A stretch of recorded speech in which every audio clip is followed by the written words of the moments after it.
Graça e paz, queridos irmãos, um ótimo dia a todos, uma ótima terça-feira, hoje 22 de outubro de 2024.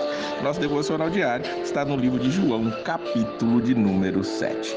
Jesus, ele percorre toda a Galileia e ele vai ali para longe da Judéia, porque ali as pessoas estavam querendo matá-lo. Então ele fica longe daquele lugar. Os irmãos de Jesus chegam para ele e falam para ele voltar para a Judéia e para que os outros possam ver as suas obras. Jesus dá uma resposta interessante a eles aqui no versículo de número 6. Ele vai dizer para aqueles ali: para mim ainda não chegou o tempo certo. Para vocês qualquer tempo é certo. O mundo não pode odiá-los, mas a mim odeia, porque dou testemunho de que o que ele faz é mal.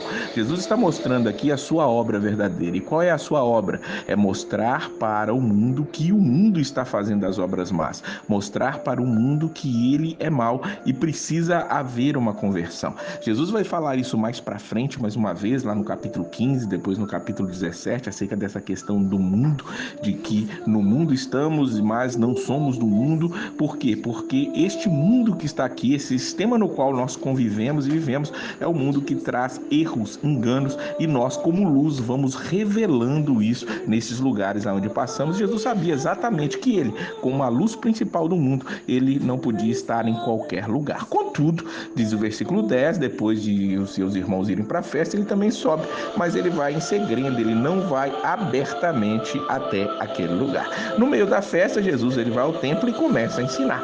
E as pessoas ficam ali maravilhadas com ele, eles perguntam como foi que este homem adquiriu tanta instrução sem ter estudado. E aí ele vai dizer para aquelas pessoas: se alguém decidir fazer a vontade de Deus, descobrirá se o meu ensino vem de Deus ou se falo por mim mesmo. Ou seja, as pessoas que buscam a Deus, que sabem o que Deus quer, que estão buscando a vontade do Senhor, perceberão que as palavras de Jesus vêm do próprio Pai, vêm do céu, vêm para todos eles ali naquele momento. Então, ali as pessoas agora começam a se perguntar, alguns habitantes de Jerusalém, eles se perguntam, diz o versículo 25, não é este o homem que estão procurando matar? Será que as autoridades chegaram à conclusão de que ele realmente é o Cristo?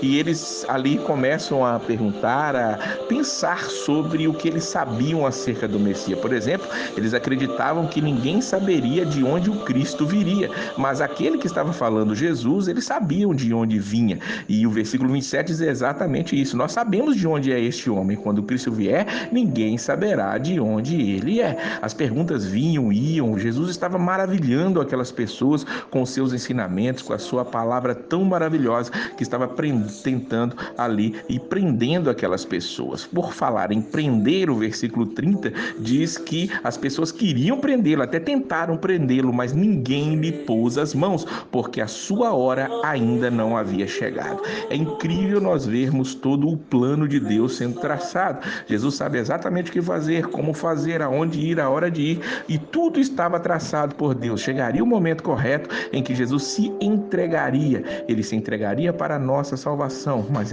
por enquanto ele está ainda ensinando, ainda está dando oportunidade para que aqueles judeus ali possam crer, possam entender que realmente ele é o Messias. Então, como Jesus ainda não tinha sido preso, ele estava ali pregando abertamente, os chefes dos sacerdotes fariseus enviaram guardas para prender a Jesus, diz o versículo de número 32. E os guardas vão em busca de Jesus. Agora, no último dia da festa, antes dos guardas chegarem perto de Jesus, e é o dia mais importante, esse último dia, Jesus se levanta e agora, publicamente, em alta voz, ele disse: alguém tem sede, venha a mim e beba. Quem crer em mim, como diz a Escritura, do seu interior fluirão rios de água viva. Ele estava se referindo ao Espírito Santo, diz João, que mais tarde receberiam os que nele crescem. Até então o Espírito ainda não tinha sido dado, pois Jesus ainda não fora glorificado, dizem os versículos 37 ao 39. É interessante que João ele vai trazendo explicações futuras, aquilo que aconteceria depois daquilo que Jesus disse no momento em que ele estava vivenciando aquilo. Jesus ele se coloca como a água viva, como aquele que, se quiser sede, venha beber comigo, venha beber de mim.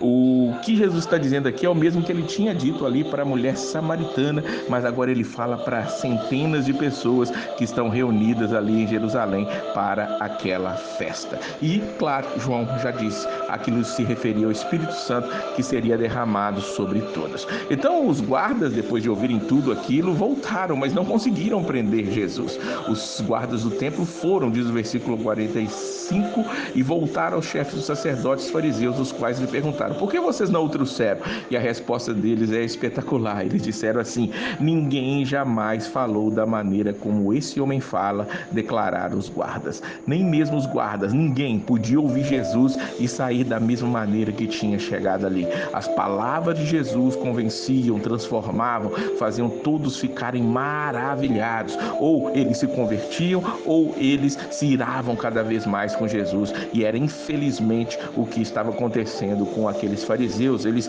ali dizem: por acaso alguém das autoridades dos fariseus creu neles? É como se eles fossem melhores, tanto que no versículo 49 eles dizem: aquela ralé que nada entende da lei é maldita, e eles estão crendo nele. Os fariseus achavam que dentre eles eles eram superiores aos outros, sabiam mais do que os outros, e que Jesus estava enganando uma ralé, estava enganando pessoas ali com uma cognição, com uma inteligência menor, podemos dizer assim. Mas eles não sabiam que Nicodemos já tinha sido tocado por ele, tanto que ele vai fazer aqui uma pergunta: nossa lei condena alguém sem primeiro ouvi-lo para saber o que ele está fazendo? E eles responderam: você também é da Galileia? Verifique e descobrirá que da Galileia não surge profeta. Eles estavam ali, mesmo vendo as palavras de Jesus, ainda presos em coisas insignificantes, como uma região geográfica, por exemplo, estavam perdendo a grande oportunidade de ouvir a Jesus, entregar-se a Jesus, e realmente foi o que aconteceu. Eles depois vão prender a Jesus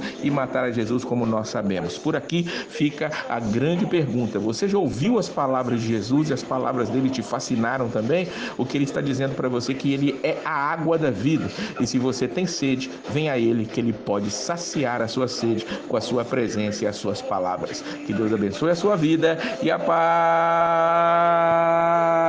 do Senhor.